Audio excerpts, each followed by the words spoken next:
regardless of whom I talk to, which audience I talk to, if there are Malayalis in that audience, they invariably ask me about Mullaperia and the entire question of dams and disasters. I speak to school students, in Kerala. I spoke to IIT Mumbai, I think, 2018, and I spoke to Indian students in Germany. I spoke to the cabinet in August this year, Kerala cabinet this year. So regardless of the audience, regardless of the location, regardless of the time, Mullaperia is always good. And as you know, after 2018 flood, there was this whole controversy as to whether the dams, the opening of the dams, caused the 2018 flood. And I have also been questioned about that multiple times. So I've been studying the dams in Kerala, asked with other dams around the world. So I thought it would be useful for me to share my thoughts with you. And in doing so, I will give my views, and I hope there will be time for you to ask me questions and give your opinion. You are all experienced, and many of you are very experienced in the topic, and many of you, whether you are experienced or otherwise, would have an opinion on this. So I hope you will have the opportunity to ask the questions or give your opinion on these topics. And we have about an hour and a quarter to conclude this session. So I will start by talking about the whole question of infrastructure and resilience, which is the broader topic which you are trying to understand. With the rising temperature and the changing climate, resilience of infrastructure is now a global focus. Many of you may already know that India took lead a couple of years back when we formed the Coalition for Disaster Resilient Infrastructure, which is based in New Delhi, but this is an international organization. And I was there last month when I went to Delhi. I met with the team. Currently there are 27 different countries who are partners of this organization. And they are looking at various infrastructure types and how they can be made resilient. And naturally road is one of them. Port is another. But interestingly, I also found telecom on their list, which in the past does not seem that much of a infrastructure network. And I was thinking about infrastructure in 1990s, we were talking more like airport, seaport, roads. Communication was not yet considered that much. But of course, it's an absolutely critical infrastructure. Now, Coalition of Disasters Infrastructure is working on the topic, and you may already get told. So we've got one picture in India.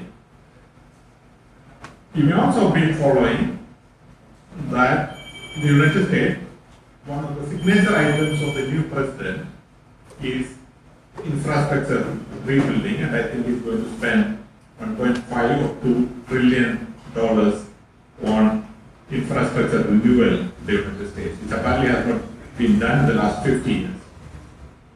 And there's also effort to make those infrastructure resilient, because everywhere, every country, everyone is dealing with the whole question of changing climate. And it is affecting every country. If you look at the 6th assessment report of IPCC, what it is making clear is that there is no single country in the world which is not vulnerable to changing climate. Some may be affected by drought, some may be by flood, and many by coal.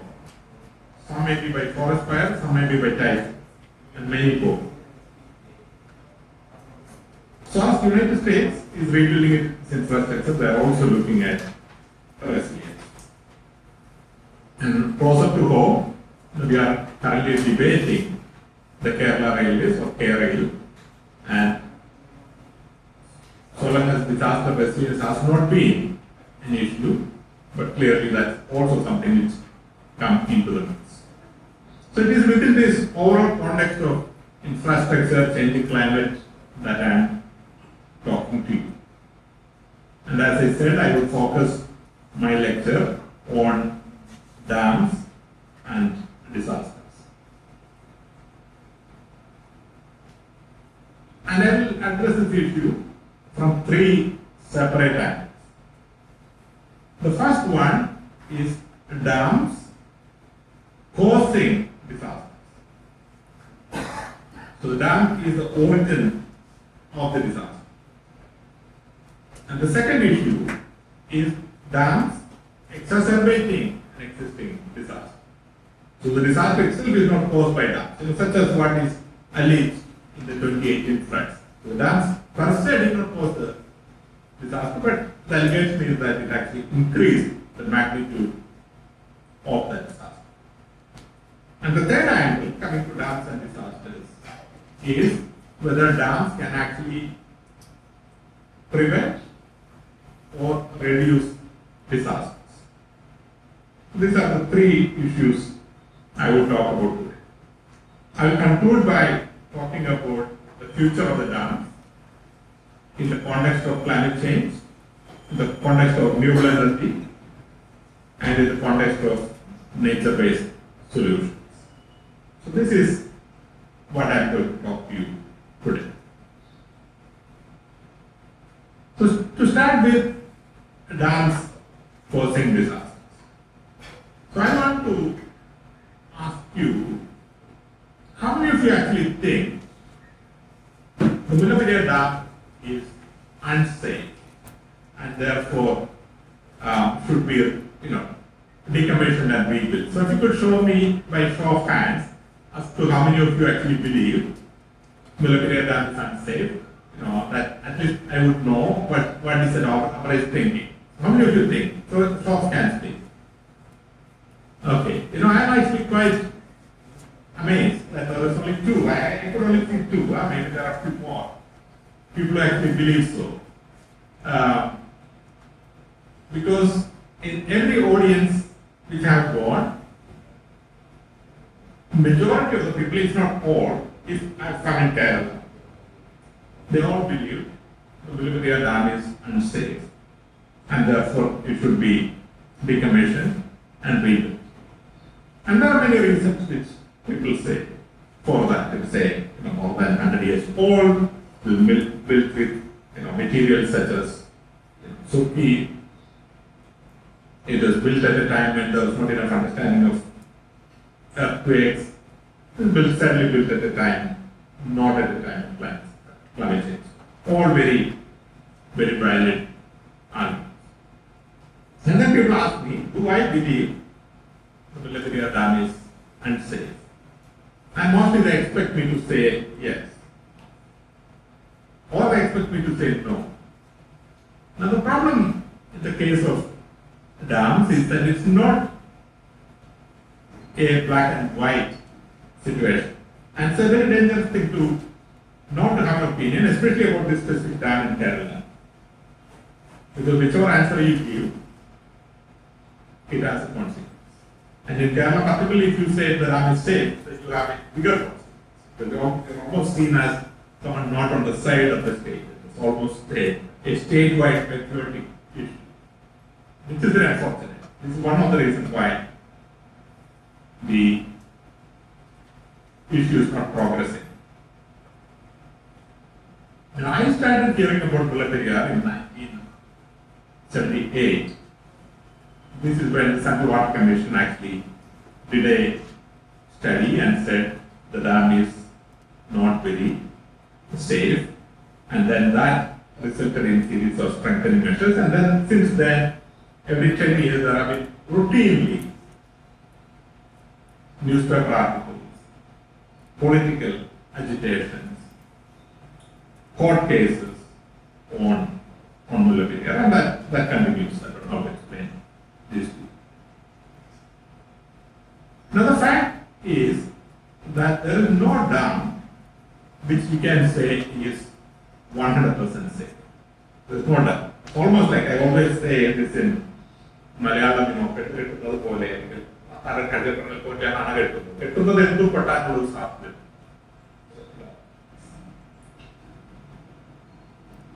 പക്ഷേ എന്ന് കെട്ടി എന്നുള്ളതല്ല ഇപ്പോൾ പൊട്ടുമെന്നുള്ളതിന്റെ അടിസ്ഥാനമായ കാര്യം എങ്ങനെ maintain ചെയ്യുന്നു എന്നുള്ളതാണ്. വിവാഹമാണെങ്കിൽ ഡാമാണെങ്കിൽ ഒരുപോലെ. And this is not a very easy thing for people to get. Dams, civil engineers have been there, not civil engineers. People have been building dams for thousands of years. In fact, one of the earliest man-made structure, common structure of the houses is dams, because people always wanted to control water. And very intuitive to build dams. And there are dams which are more than 2000 years old which are still functioning. And there are dams which are currently being built which are unsafe. I think it is in Venezuela. It's one of the dams which we are involved in as to how do we prevent a disaster. It's a dam which has not even built completely. It's only halfway through and it's already unsafe. And as I said, there are dams which are over 2000 years in Syria which is still functioning. There are dams over 1000 years in Tamil Nadu which is still functioning. So it's really not about the age, really about maintenance. The dam which we are more involved in, most worried about in a way, is in Iraq. It's called the Mosul Dam. It used to be called the Saddam Dam. It was built in the 1980s, not even 40 years old. As I said, 1978 we are already starting to worry about it. Whereas the Mosul Dam was actually built in the 1980s. But the dam, unfortunately, was built partly in an area with a geological feature which is currently seen to be very conducive to piping, and the dams can therefore collapse. And if the dam actually collapses, it will flood the downstream area, including water. It has the potential to kill millions of people. And this dam was unfortunately in the hands of ISIS for a while.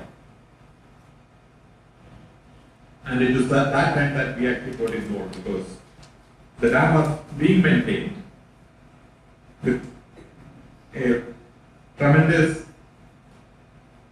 repairs and maintenance schedule.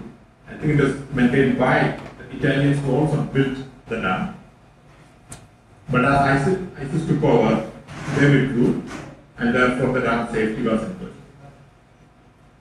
And we had to then get involved and ensure the dam is maintained so that the disaster will happen. But the disaster potential remains. So the point I am making is that every dam, anywhere on earth, and there are tens of thousands of dams, has a potential to fail.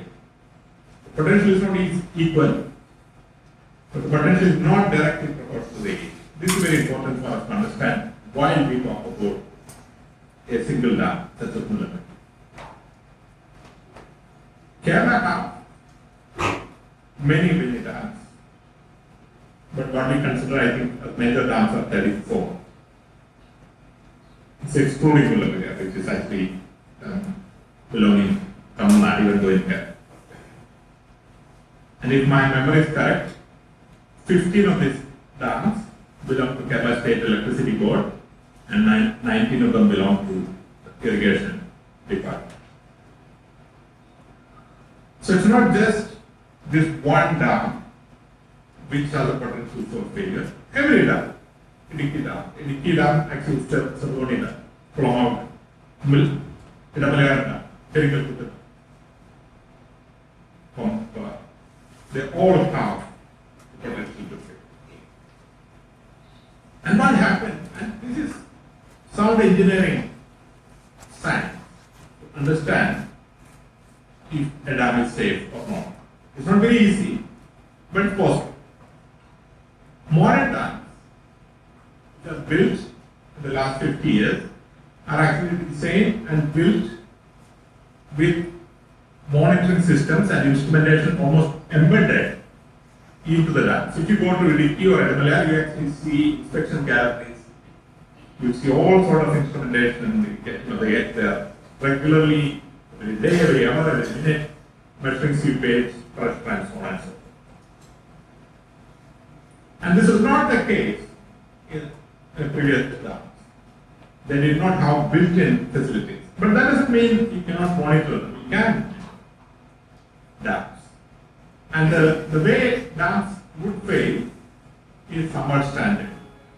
The most likely failure is that there is more water coming and the water flows over the dam and the dam spills over.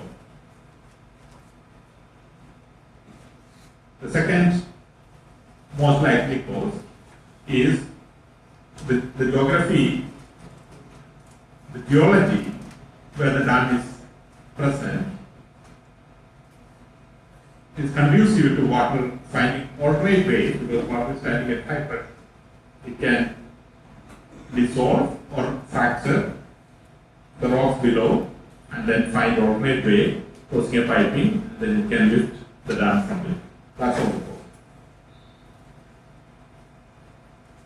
Dams, as you know, can be built with all sort of material, can be built with soil, can be built with wood, can be built with bricks, with stones, can be built with concrete, can be built with sheet iron, and increasingly can be built with plastic as well. And many of this material can fail in their own way. So in addition to water causing the failure, the materials also have their own property which can also cause a failure.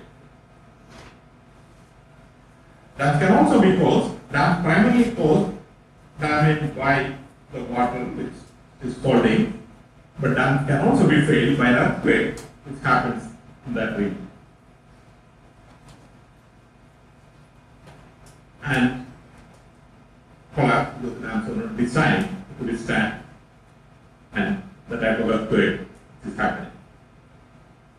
So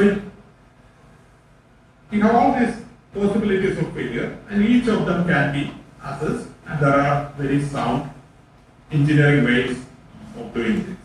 Unfortunately, civil engineers are not taught enough on this, at least at the undergraduate level. And one of my recommendations in Kerala is that as and when we upgrade our curriculum, I think that it should be upgraded now,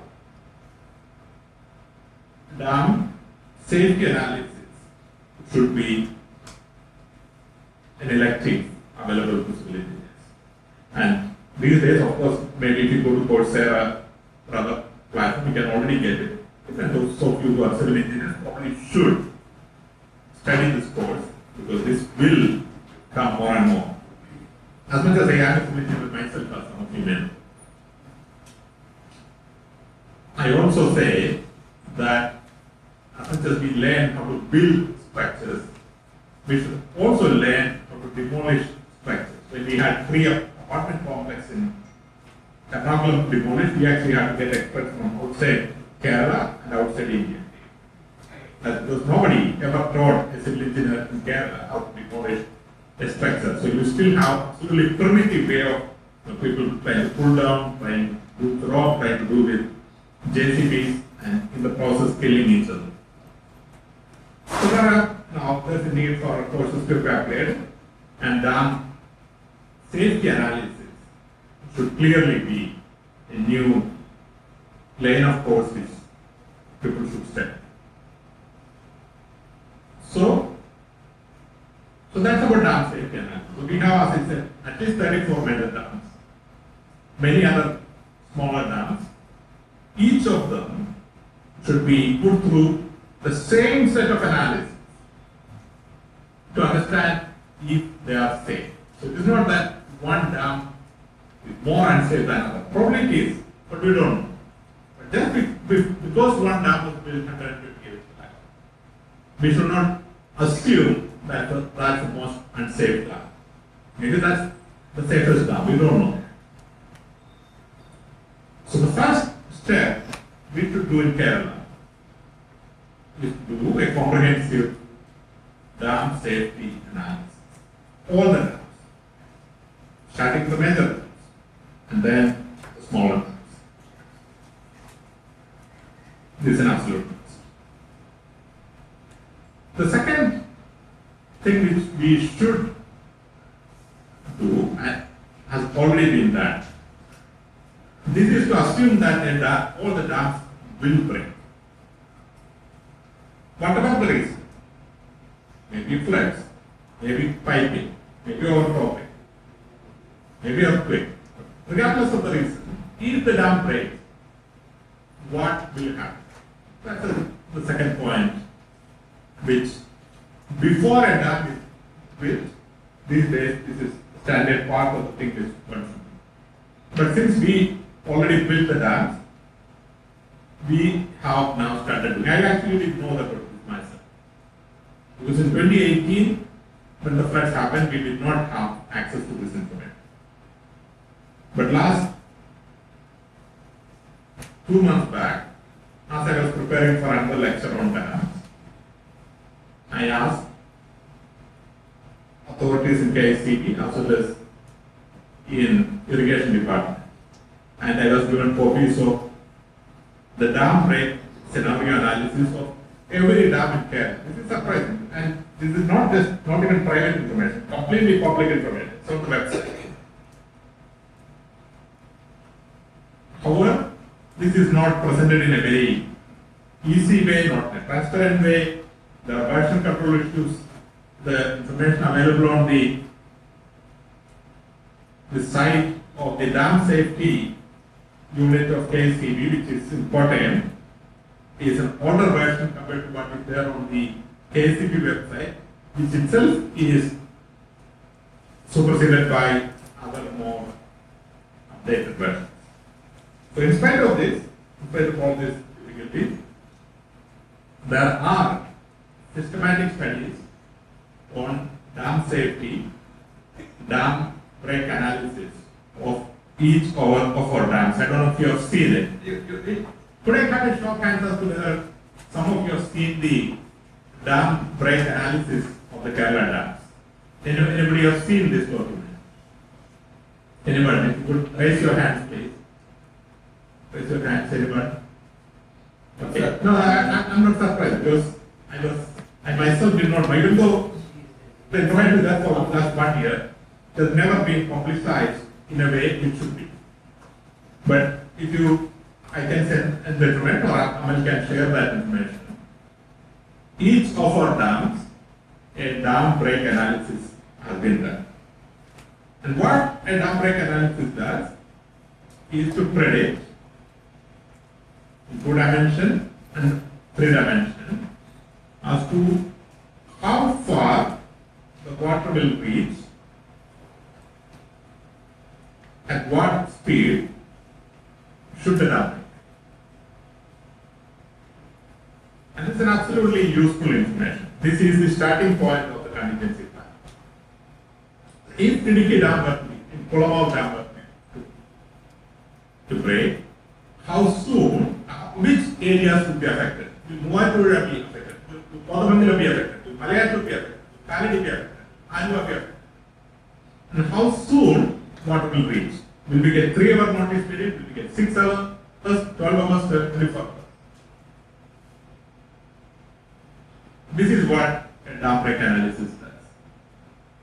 Now, luckily, this information is now available in public domain. This is absolutely astonishing, actually. The fact that the information is made public, which, generally in India we are not very good at making information public. The disaster management authority is mostly an exception. So this information is available as to where and how far water will reach. Now, unfortunately, most of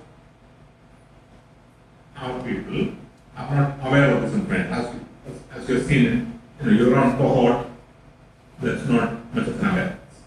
And therefore you can expect in majority of other people, of the 3.3 crore Malayalis,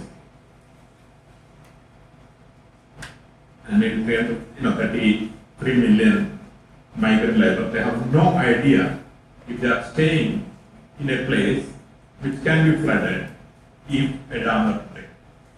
You have no idea. Which it should be that we all should know, will ILDM be flooded if one of the dams in Trivandrum breaks? This happened. I was in Bangkok in 2011 during the flood. And there was this office of the Asia Disaster Preparedness Center, because the Asian Institute of Technology, underwater. Not a good publicity. So institutionally, individually, we should all know if dams were to break, is there a chance that our houses, our offices, our roads could be flooded? Because that is the starting point of the contingency plan. Unfortunately, we do not seek out that information and nobody is proactively giving it to you.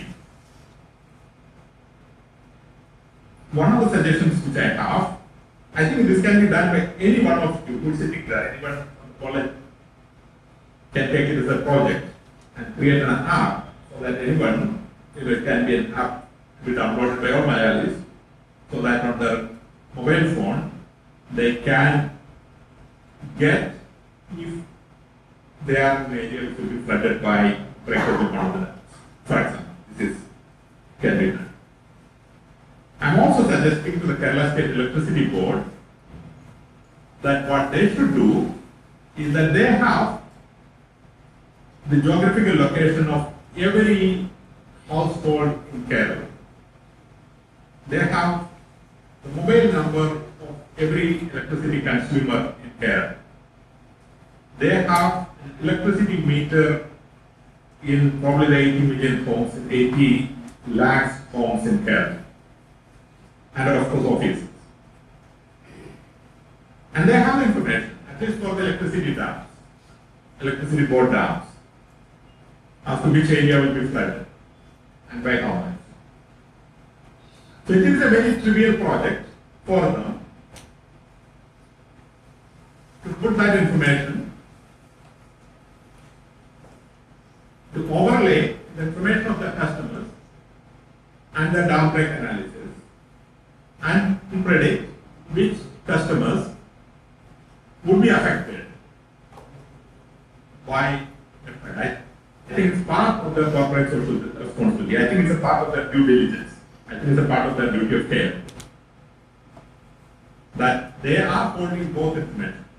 They have the information on all the customers. They have the information on which of those customers' houses will be flooded should the dam break. So clearly the two should be linked. And it's very easy that they can go to every house which has a household meter to mark it red, green or yellow, saying that that particular house is sitting in a potential area which can be flooded. And it is when you do things like this, much ahead of time, that you sustainably reduce disaster risk. It is not when that dam breaks into you and then you get an alert. What are you going to do? You have no idea what you will do. Majority of the people have no idea what they do. Should they go east? Should they go west? Our roads will be crowded in less than 15 minutes. Our mobile phones will be jammed in less than 1 minute. This is experience. Tsunami alert in Japan, a tsunami, earthquake in Japan, 1 minute mobile network finished. 15 minutes road network jam. People die on the long-term thinking in terms of land use planning.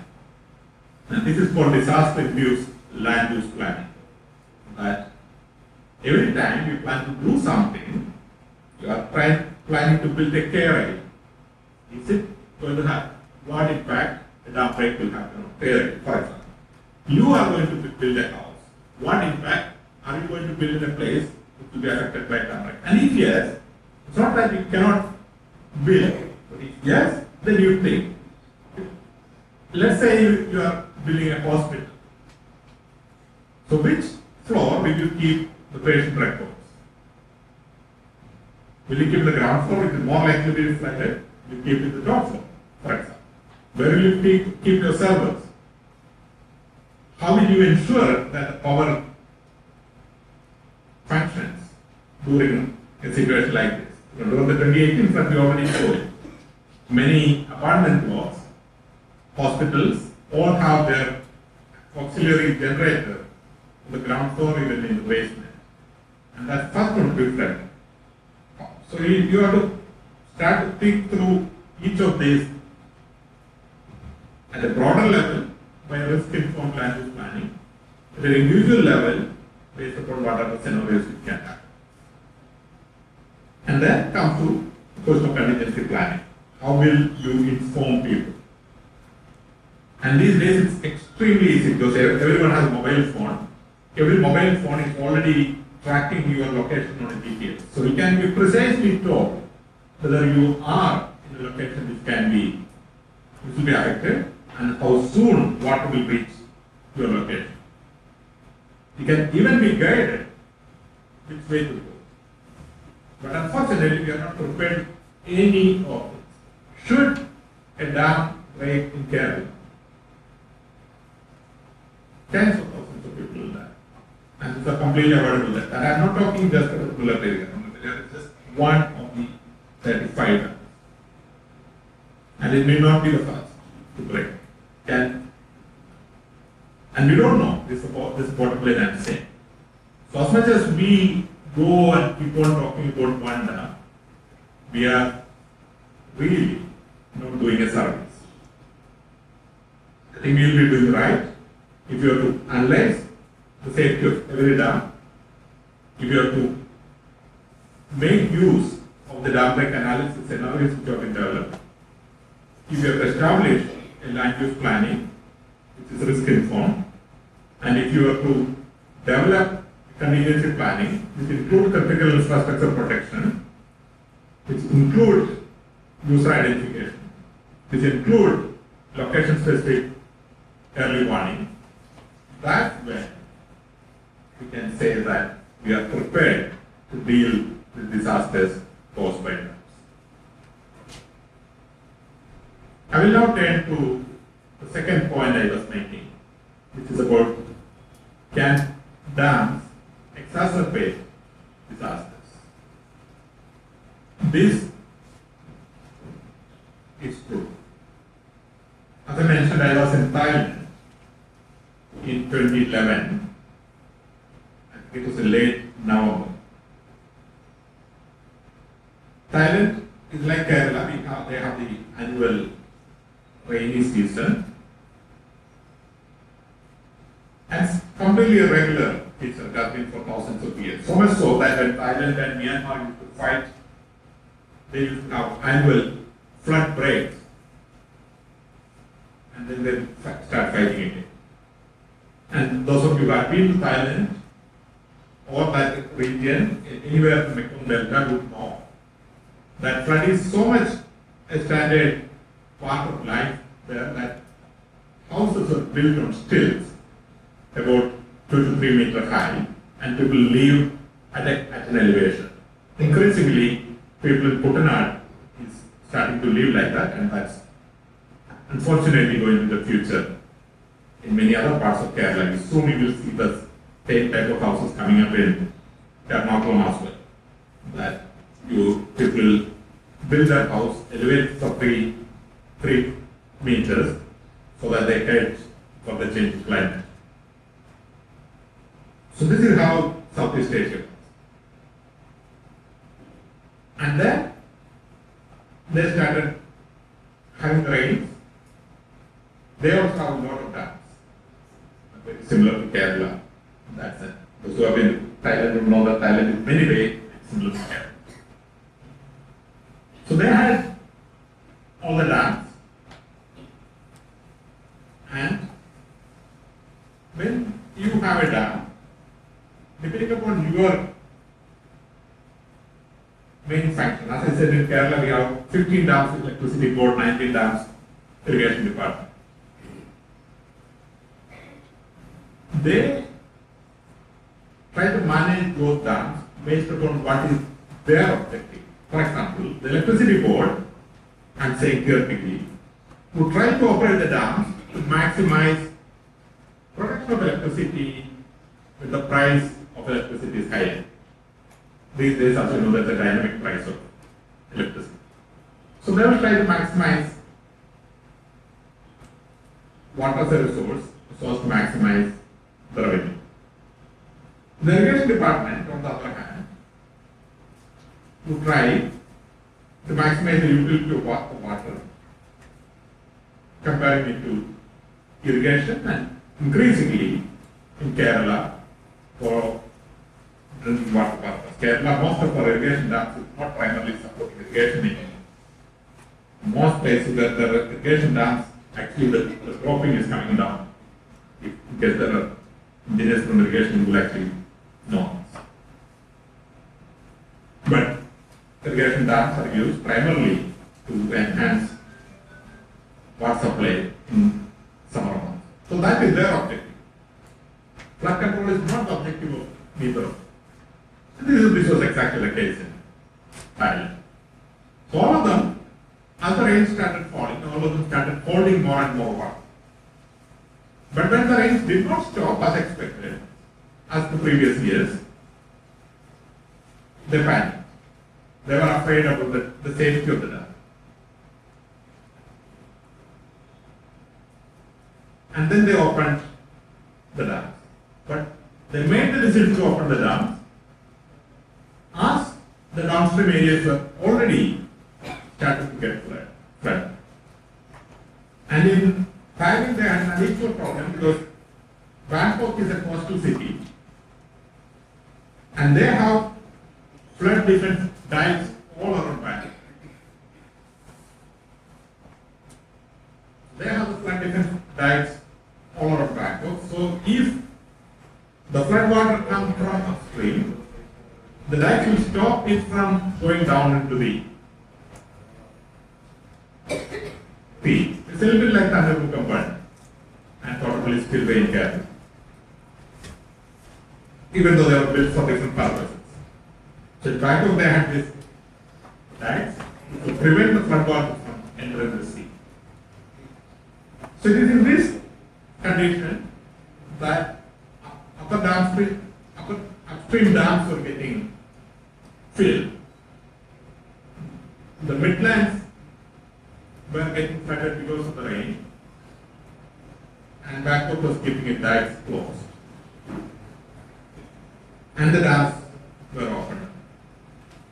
Suddenly it started flooding the midland, and it caused tremendous damage. If I recall correctly, it was $85 billion of damage. Thailand was rapidly industrialized country in the 1990s. It's one of the Asian tigers. And because of the ease of doing business was very high, all major automobile companies, electronics companies had built their factories there, trained workforce, ease of doing business, good infrastructure, peaceful climate, peaceful political climate at that time. And most of these factories were actually built in the midland, which is like Kerala. The coastal, the midland, the highland.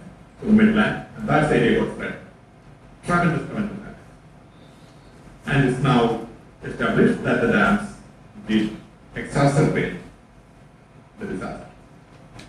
This is the same thing has also happened in Pakistan, flooding in 2012 or 13, where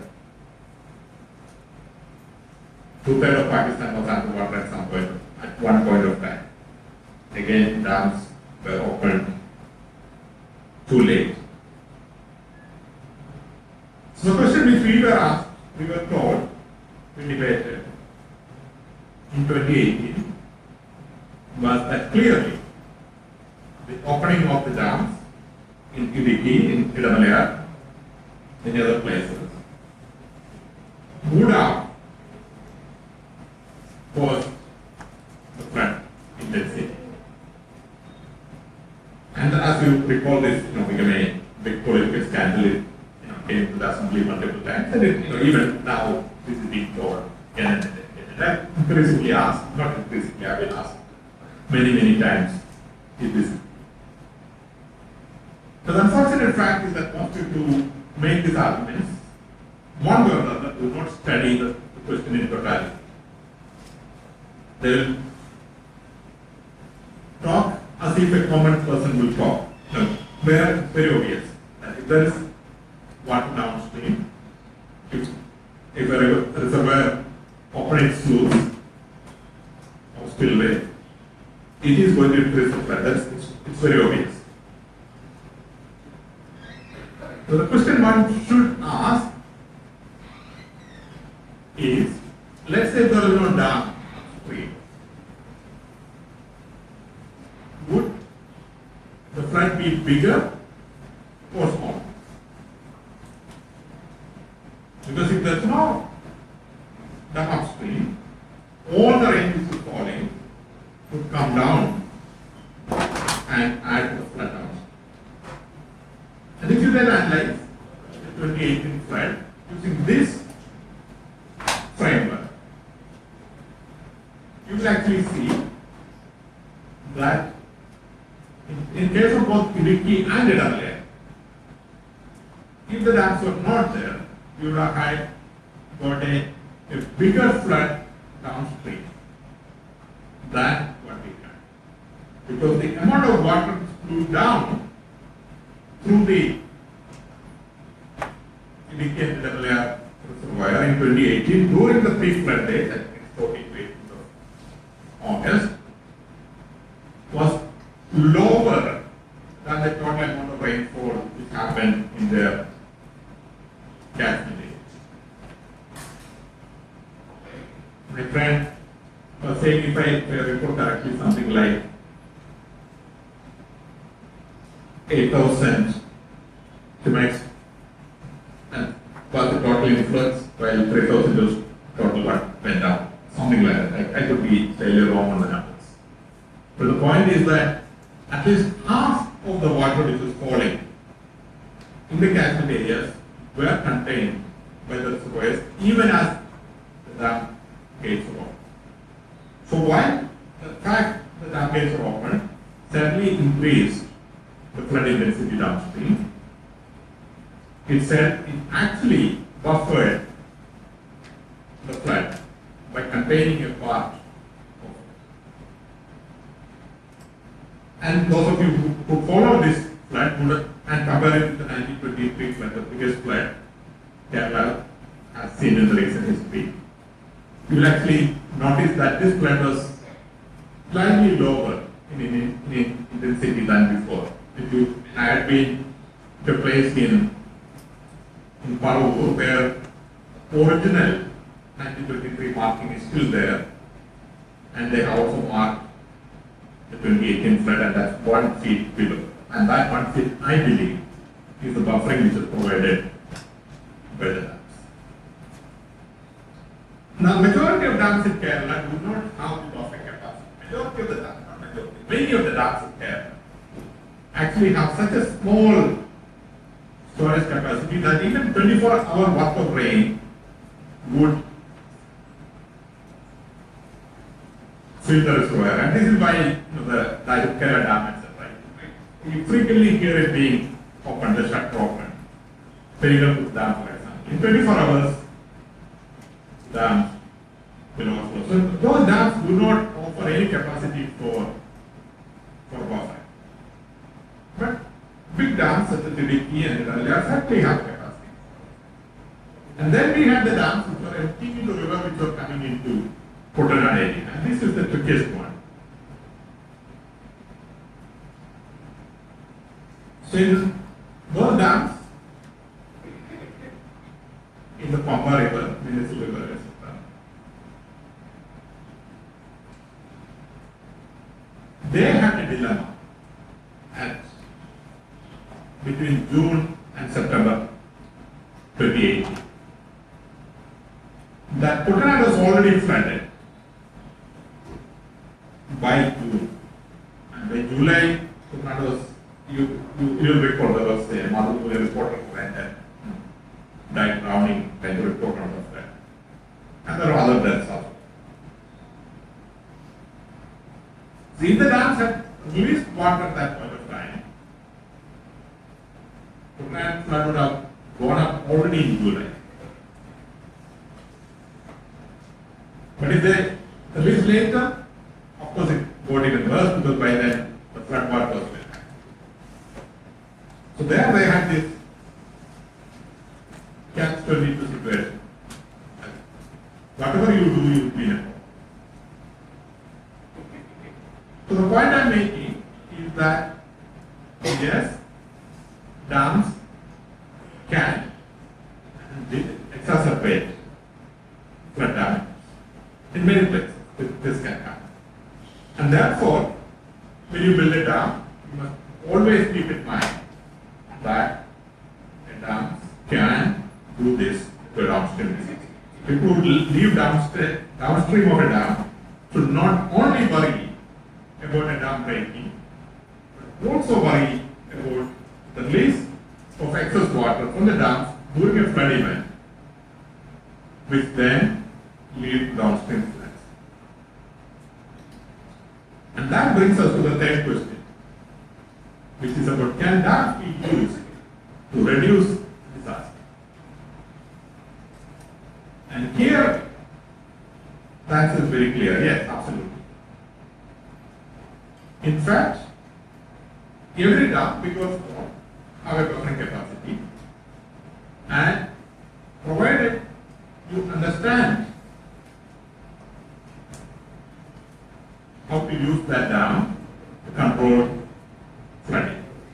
Now, if the dam is owned by the tourism department, and their objective is to keep the reservoir flooded at all point of time so that they can have maximum boating. If the dam is operated by the owned and operated by the electricity authority, I'm not just talking about Kerala, I'm talking about global. Then flood control may not be the objective. So therefore there has to be a system which goes span on the dam. A system where every dam is operated based upon a rule curve which defines what the optimal level of storage to maximize the potential for flood control. And this again is a engineering approach which our civil engineers are unfortunately not trained enough. But this can all again be trained either as an elective or as an online course. How do we optimize our dam operations? If we had understood this, then there is tremendous potential. Then our dams would not have been full in August. That we could have stopped all the water which came down, drained down in August. In at least some of our reservoirs, not in Perimal, not in Rivukera, not in any of the smaller ones, but bigger dams, would have been prepared to absorb and buffer, and therefore that would have reduced intensity of the flood downstream. This was a hugely missed opportunity. But I think we, like everyone else, we are all learning lessons. That we now have, as I said, a dam break analysis we already have. We have rule curves being designed for most of our dams. And that should, in theory, and if operated well, buffer future floods. But we must also understand that we are living in a time of changing climate. The type of root crops which we have may not be sufficient for a change. The weather patterns are changing in ways which we have not experienced. In 2019 in Milapur and 2021, Kanjarapalli, we have seen floods which almost happens instantly and out of time as well in out of time in Kanjarapalli this year during the intervening period between Karavattam and Tulavaram, where we are not expecting a flood to happen. So rainfall patterns are changing and the root curves will have to be readjusted for that. So the fact that we could try to maximize our storage by October cannot be entirely appropriate. We may have to extend that now or even this. The changing climate is something which we have to keep fundamentally in mind for our entire disaster management domain, but more so in dam management.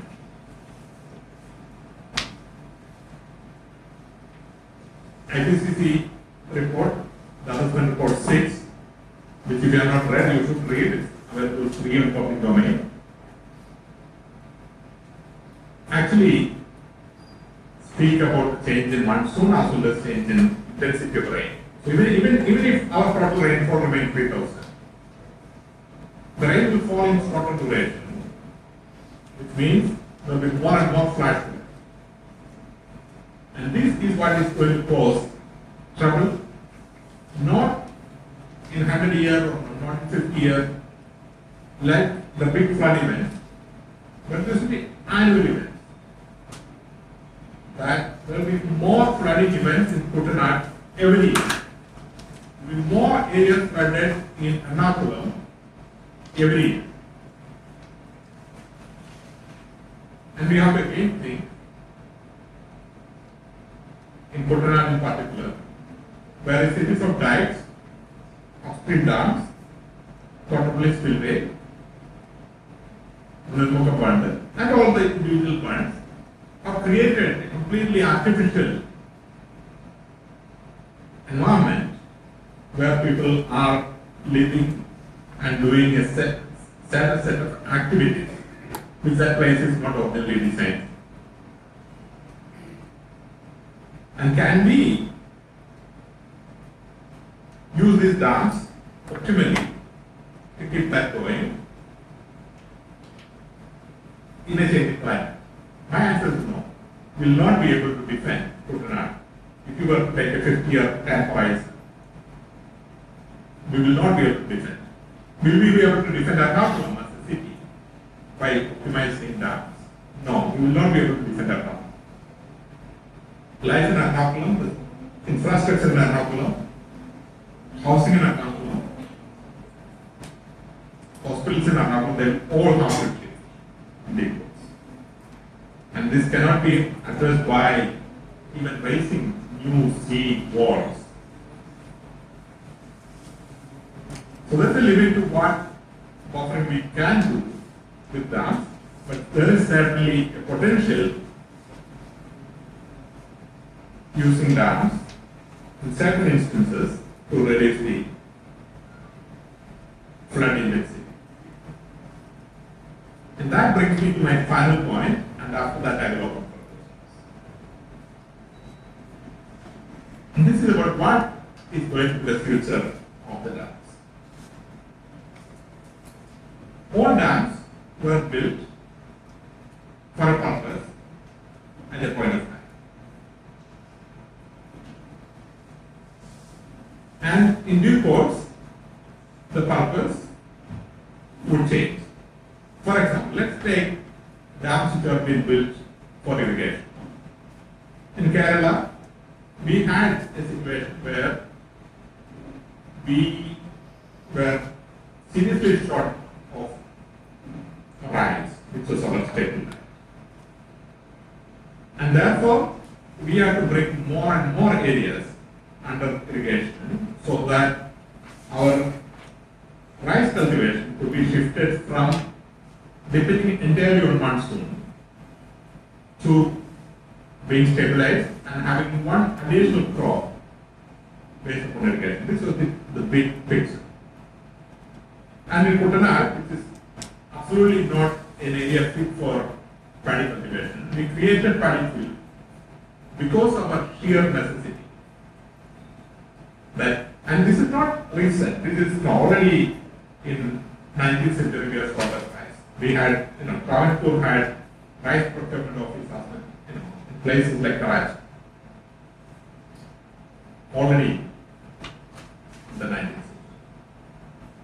So it is that type of period when poverty, shortage of rice, forced us to create this whole structure of dams to provide irrigation and in Kuttanad to provide protection. But we are not in that situation anymore. Our area of cultivation for rice is falling year after year by and large.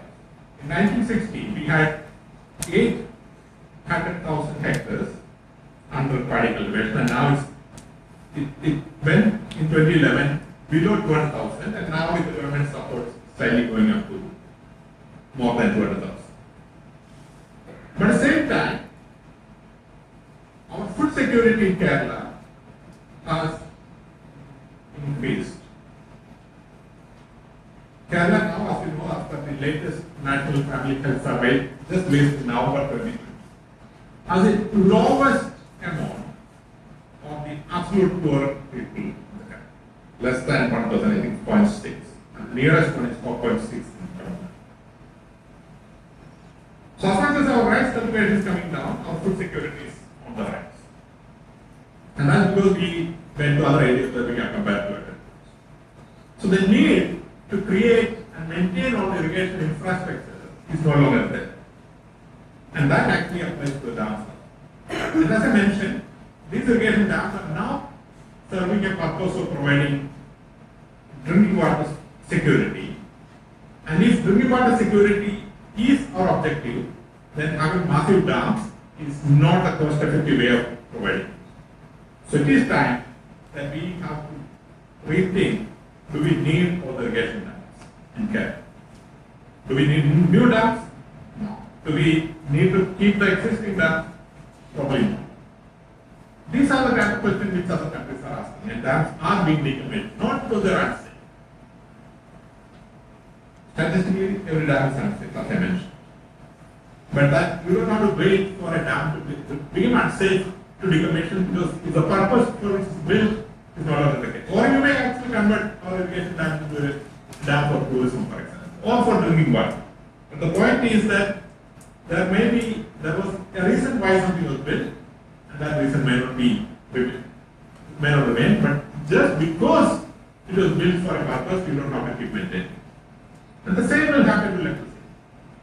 Electricity, solar electricity is being so cheap now. That in my thinking, based upon what I see, but based upon what I know, in 20 years of time, electricity will be a free commodity. That there will be globally one grid.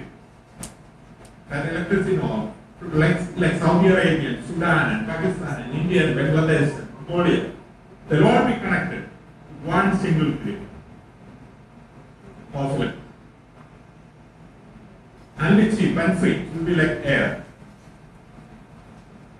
At that point of time, the dams which will be built for electricity will no longer be necessary, or at least not necessary the way it is being used. We may use it, some of it, partly, as a pump and store thing, just to balance for the electricity, lack of solar energy during night time, for example. But even that is changing. We always say that solar is only available in certain places. But solar is not available during night time. And how do we produce electricity at night? They went to world's largest concentrated solar power being built. It's not commissioned yet. It will be commissioned in another 2 months. So they have this massive area, thousands of hectares. of solar panels, which are all in a circular manner, all created in a computer controlled network, and there is a central tower where they are melting salt, and that molten salt will retain the heat for 18 hours. So even as sun sets at 6 a.m., the salt can still be used for heat exchange and produce electricity for 18 hours, which is till 12 o'clock next. So the issue of not able to produce at night will not always solve. This lecture is not about solar, but the point I am making is that the changes which are happening in solar would make our dams, electricity dams, redundant, at least the way we have designed it. And there may be times when we would decommission those dams or hand over the dams to Tubes and Rivers. Then you may not need all the water coming in that the dams could store. So there may be need for us to create new dams as well. So it's not that I have something inherent effort, negative about dams. But dam is just one tool and built for a purpose, for water irrigation at some point of time, for recovering land in other places, such as in Iraq, marshland. They created dams so that the marshland could be then recovered. To produce oil in other places, for producing electricity in Kerala, for irrigation, for tourism. There are many reasons. And every dam we build, as I mentioned, has a potential for disaster. But that can be studied and planned. But there also comes a time when we think of decommissioning the dams, not just because of safety, because of just serve the purpose. I would stop at this point and I'll take questions. Thank you.